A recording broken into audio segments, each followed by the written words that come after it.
এরপরে প্রশ্ন হলো, কেউ যদি ভালো কাজ যেমন সালাত আদায় করে, রোজা রাখে, আবার মন্দ কাজ যেমন বাজে খাবার গ্রহণ করে, তবে কি সে ভালো কাজের জন্য সওয়াব পাবে? দয়া করে জানাবেন।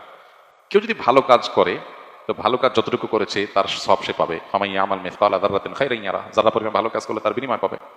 আর যদি কেউ খারাপ কাজ করে, তো ওমান ইয়ামাল মিসকালা যাররাতিন শাররান ইয়ারা, যারা পরিমাণ খারাপ কাজ করলে সেও তারও প্রতিদান সে পাবে।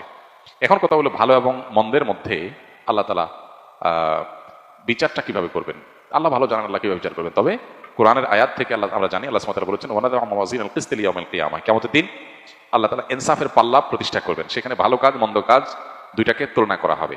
এর মধ্যে যার ভালো কাজের পাল্লা ভারী হবে আল্লাহ তাকে জান্নাত দিবেন, যার মন্দ কাজের পাল্লা ভারী হবে তাকে আল্লাহ তাআলা জাহান্নামে দিবেন। এই জন্য ইমানদার ভালো কাজ বেশি বেশি করে করার চেষ্টা করবেন।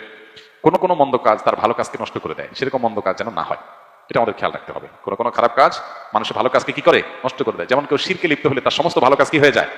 বরবাদ হয়ে যায়। এটা আমাদের সতর্ক থাকতে হবে।